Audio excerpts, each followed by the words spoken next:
Ceticismo, terceira possibilidade da obtenção do conhecimento. Vocês perceberam, pessoal? Nós estamos falando da essência do conhecimento, né?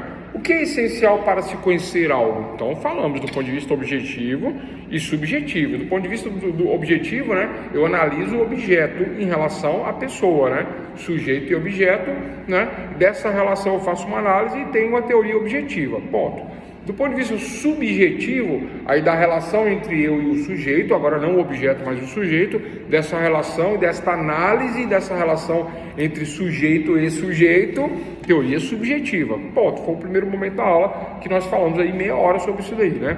Teoria objetiva, teoria subjetiva. Agora, das possibilidades de conhecer algo, né? E obter um conhecimento, aí falamos de pragmatismo, dogmatismo agora, e terceiro momento agora, ceticismo. Quem são os céticos? O que são os céticos? Como agem? Onde vivem? Onde dormem? Onde comem? Tem aquela brincadeira? Né? O ceticismo, né? O espírito humano não pode obter, eles dizem, os céticos, que o espírito humano não pode obter nenhuma certeza a respeito da verdade. E eles provam isso, né? Isso é um ceticismo, isso é ser cético.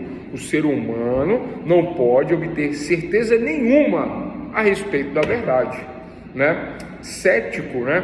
É um procedimento intelectual de dúvida permanente, de forma eterna. Sempre eu vou duvidar, sempre eu vou não crer, não acreditar. O cético age dessa forma. É uma inata capacidade de nascença, né?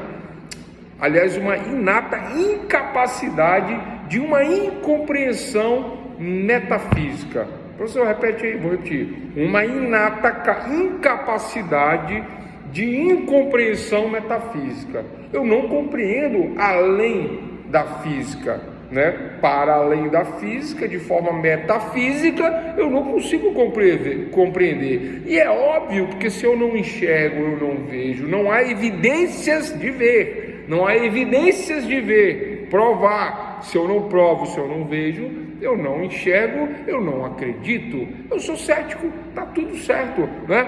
E aí, né, para além da física, de uma forma metafísica, para além da matéria, como compreender algo incompreensível, algo não visível, algo não palpável, não concreto? Como compreender algo que não se compreende? Como compreender Deus? Perguntam os céticos, como compreender Deus, né? Se ele é incompreensível, como compreender Deus? Se ele é improvável, como provar Deus? E aí vem aqueles, né, que acreditam em Deus e falam, não, Deus se crê pela fé, né? Eu confio porque eu tenho fé, com fé eu confio e eu creio, né? E aí está lá em Hebreus 11:11, né, que eu não me lembro exatamente, mas que fala que a fé, né, é a crença no invisível, né? Estou resumindo aqui, né, a passagem, né? A fé é a crença naquilo que não se vê, né? E a esperança, né, naquilo, né, que não se vê, mas que se confirmará pela fé. Algo nesse sentido é a fé, né? Mas os céticos falam, não, você está enganado, você está ficando maluco, né? Como compreender algo incompreensível? E aí o cético vem e te pergunta, você acredita em Deus? Aí você fala, acredito. Aí o cético fala, mas você compreende Deus? Aí você fala, lógico que eu compreendo. Aí eu falei, como que você compreende? Aí você verifica que você não compreende Deus em toda a sua extensão, em toda a sua onipotência, onipresença, onisciência, você não compreende isso.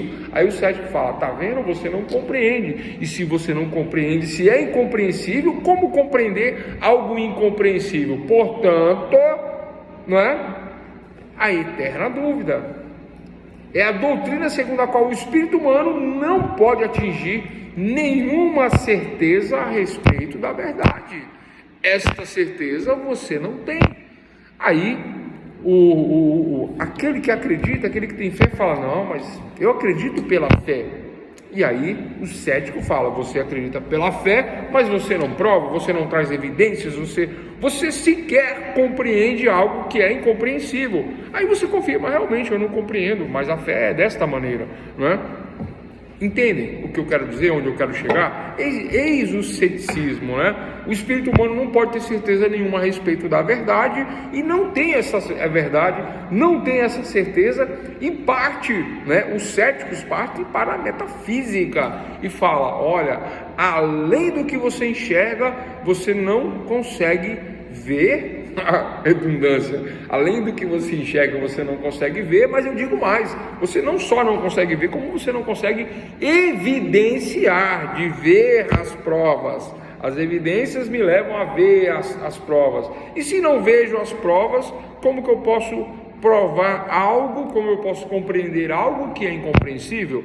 Se Deus é incompreensível, eu não consigo compreender Deus, portanto, ele não existe. Segundo os céticos, ele não existe.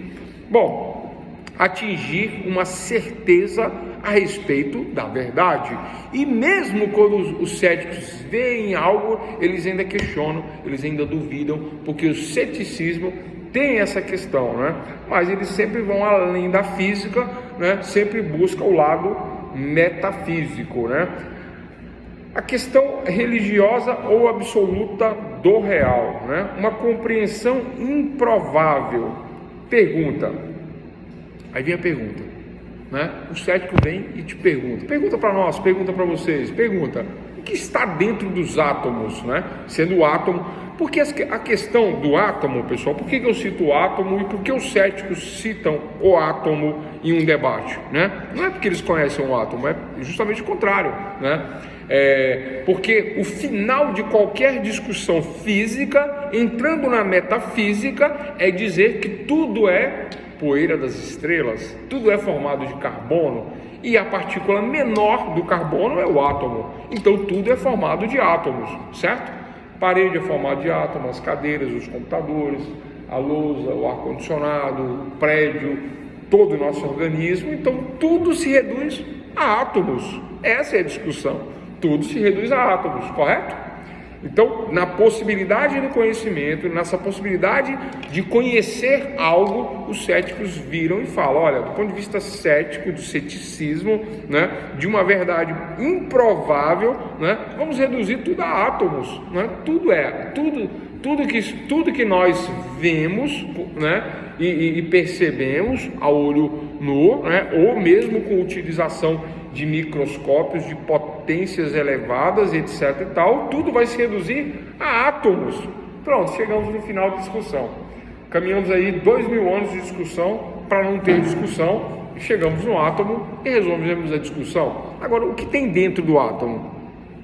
Dentro do átomo tem as partículas positivas, os prótons, e as partículas negativas, né? Quais são as partículas negativas? Eu acho que é o contrário, né? Prótons, nêutrons e elétrons, né? É o que nós temos dentro dos átomos. Prótons, nêutrons e elétrons circulando dentro dos átomos.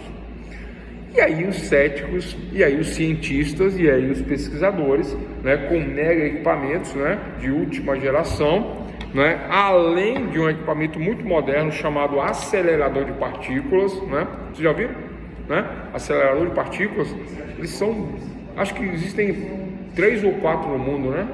Acelerador de partículas existem, acho que é um na China, um no Japão, nos Estados Unidos e um na Europa, acho que é isso, né? Só acho, tá? Mas parece que existem 3 ou 4 aceleradores de partículas que, né, aí vão além dos prótons, nêutrons e elétrons, porque entre prótons, nêutrons e elétrons existe um espaço muito grande. Existe um espaço muito grande.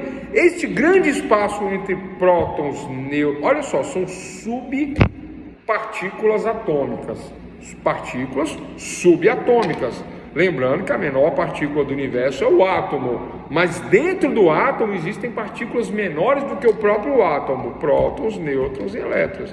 Agora, entre esses prótons, nêutrons e elétrons existem espaços. Estes espaços são chamados de vácuo quântico, ou bóson de Huygens, ou partícula de Deus. E esta partícula de Deus, que está entre os prótons, nêutrons e elétrons, explicaria Deus.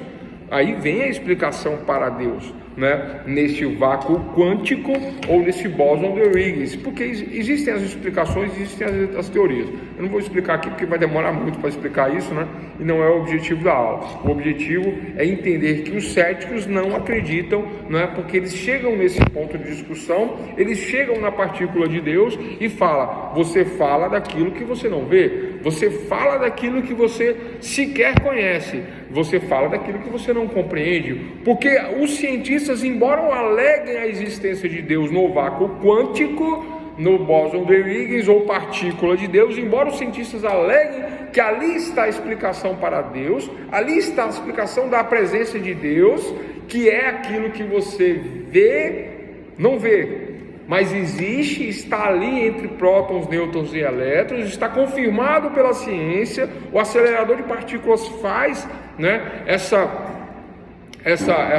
menção, essa observação, esta prova, essa evidência, né? E aí prova que ali está Deus. Aí o cético fala: sei não, viu? Acho que não é isso não, né? Você deu esse nome para essa partícula, para esse vazio, para esse vácuo, mas, né, você não consegue chegar nessa prova, né, de algo que sequer você compreende, é incompreensível. Como explicar algo incompreensível? Como provar algo incompreensível? Então, pessoal, em síntese, os céticos, né, por falta de prova, tá? Eles vão num conceito metafísico, eles vão além da física, eles descem a um nível atômico, subatômico, até chegar nessa partícula de Deus e fala: você chega aí, você até diz que tem, você até prova, mas você não compreende a partícula de Deus, você não compreende o bóson de Higgs, você não compreende o vácuo quântico. Aí tem aqueles que falam, né? Isso está se usando muito aí nesses canais espiritualistas, né? Pseudo-espiritualistas. Não vou criticar o canal de ninguém não, né? Mas eles falam, né, de uma fenda, né, uma experiência, né, de que o átomo vem, aí ele passa, chega aqui, aí ele sai daqui, ele pula para cá. Esse pulo chamado de salto quântico tem a ver com essas questões que nós estamos falando aqui. Mas, pessoal, né, os céticos falam: isso aí é conversa fiada. Você não vê, você não prova, você não tem um equipamento para medir isso, portanto, isso aí não vale, não tem. Metafisicamente falando, até chegar no bóson de Higgs, até chegar no vácuo quântico, a gente até acredita, até aí a gente até acredita, mas acredita não acreditando, porque a questão não é de crença, a questão é de prova, de evidências. Não evidenciado, não provado, fica a dúvida. Fica na dúvida, não existe, óbvio, vamos optar pelo que não, pelo que se percebe, pelo concreto, pelo palpável. Então o ceticismo, ele vai além do físico, é um conceito que vai para um conceito metafísico, porque ele não vai crer naquilo que ele não vê, naquilo que não for provado. A dúvida é reinante, imperante no ceticismo. E ponto.